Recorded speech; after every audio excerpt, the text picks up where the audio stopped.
Jeff? Oh, it feels amazing. I feel on cloud 9 at the moment. I feel a bit tired, a bit bruised, but I feel like a winner. You are one. Jeff, you... Hold on, please. Microphone. Oh. Jeff, congrats, mate. Look, $1 million, by the way. Cheers. Mate, you really pressed the issue from the very moment the fight started.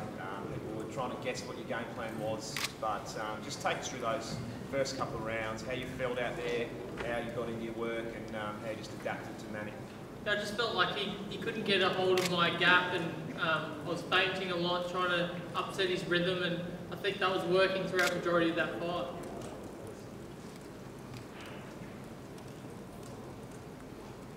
Hi Jeff, how are you?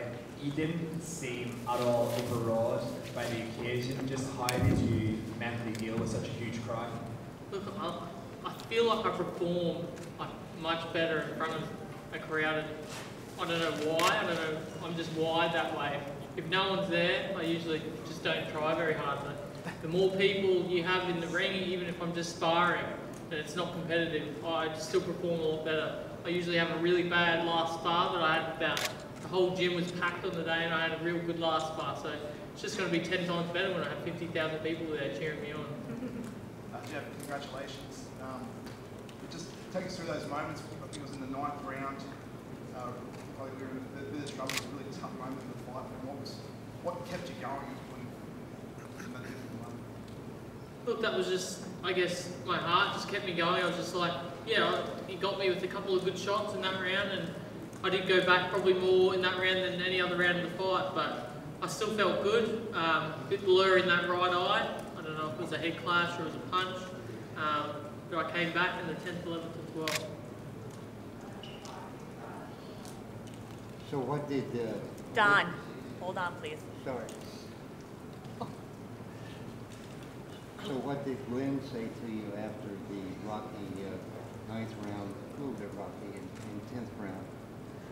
Yep, so he let me know that we lost that round, and Manny won that one, and the ref then came over and said, show me something or else I'm going to stop the fight. We're like, hey, hold on, hold your horses. We're not that bad. We can keep going for sure.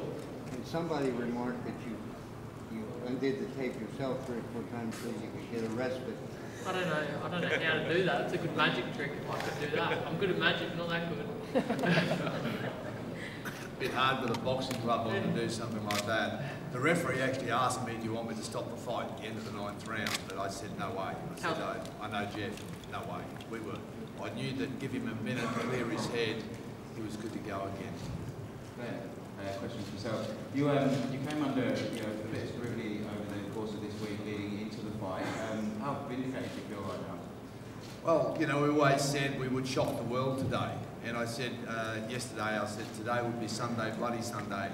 And I just knew, I could see in my mind's eye that this was going to be a war. And we kept saying that. We said, this is going to be a war. I mean, Freddie Roach mentioned I thought it would be an early day. And I said, no way, this fight's going to go deep. This is going to be deep. And this is going to be a test of spirit. And the two warriors out there, Manny fought it out right to the end. He tried his hardest, but Jeff was just a young lion, as we said. He was hungry, he was skillful. He wasn't just, people thought, oh yeah, he's just a Ricky Hatton, he's just going to come in and try and bully him. We had, as you know, a 10-point plan. We stuck to that plan, we went through it carefully, what we had to do. It worked. We just had to execute well on the day, and there's nobody better that I know of that can execute a plan than Jeff Horn. He can really execute a plan. It was tough. I mean, every round I was putting adrenaline on that eye. Every round I knew if the blood started to run into his eye, we're in trouble. So I was mindful that we had to contain that. That's a pretty nasty cut. So, these things come out of left field. They try to derail you, but we weren't going to be denied today. Neither Jeff nor I were going to be denied. We come here to win. We didn't come here to put up a good fight. I know that Bob had said, even if you put up a good fight, you'll still be big in the US. Whilst I respect Bob for that, I can tell you there is no way we just come here to put up a good fight. We came here to win. We did win.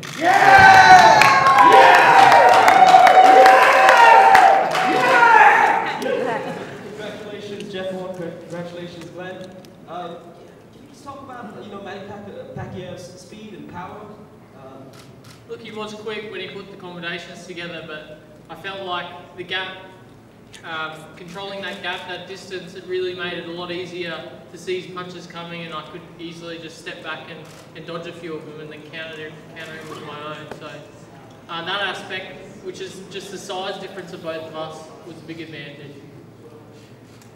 Jeff, can you comment on a couple of things? Firstly, the 117 to 111, one count, 115 to 113, and again 115, 113 to yours too. Were you surprised by the margin of victory for you, according to the judges?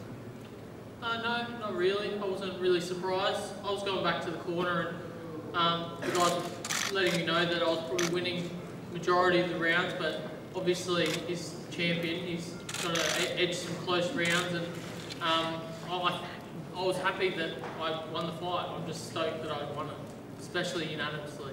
And two of the judges scored it 115 to 113, which means 7-5. You can't go closer than that. One fighter they gave Jeff 7 rounds. They gave Manny 5 rounds. If you change one round, it's a draw. Now that you are the title holder, is defending your title overseas in your future plan, or you're gonna prefer to defend it in Brisbane? I don't know. I'd rather, I guess, if we can, draw the fights over here and have them in Australia and have some big fights and make it alive over here again. Boxing. So I guess that's something I'll bring in Jingle events to kind of arrange and see what's worth doing. And obviously, the government in Australia behind us. But maybe down the road it'd be nice for you to fight in Las Vegas or Madison It's Square always a Garden. dream to fight in Vegas. That's for sure. Jeff, do you think that now that you've won this fight, the kids at school will start listening to you now? Probably not, unfortunately. No, hopefully that does earn some respect for the kids, and hopefully they listen a little bit more. Glenn, Freddie had a few issues with your hand wraps earlier before the fight, and then mentioned, I think, to Ben Dame that he felt you guys didn't show them enough respect during the week. What did you make of that sort of goings on pre-fight?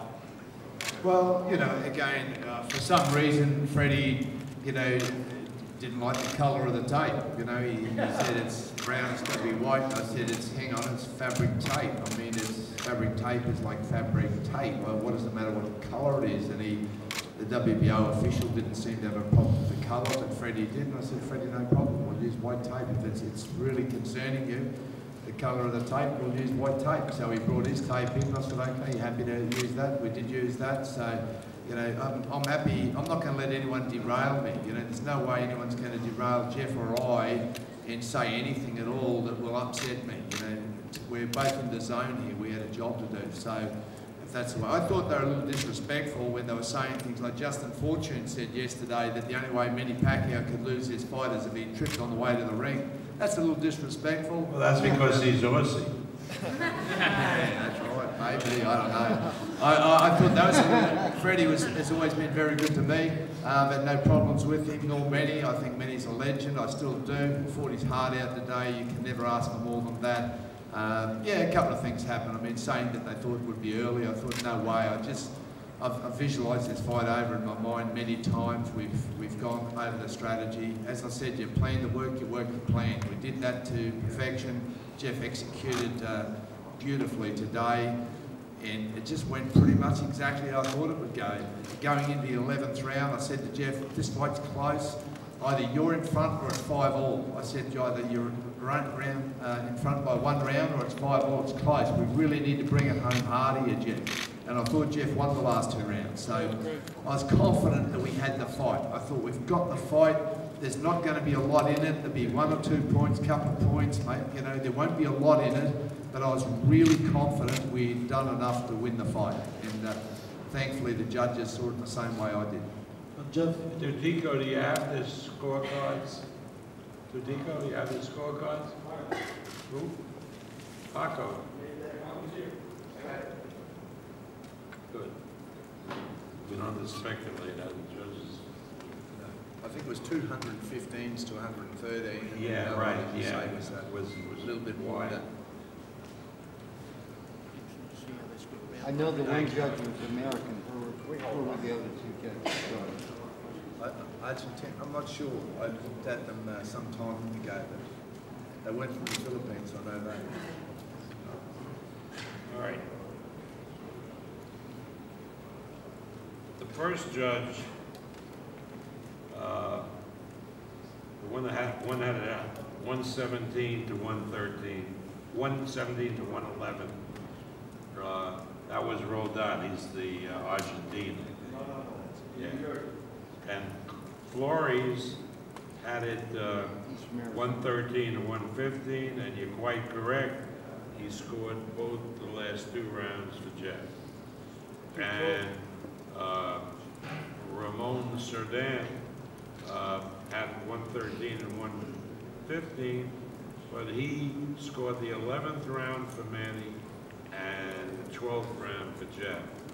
But the scores came out the same. And where's he from?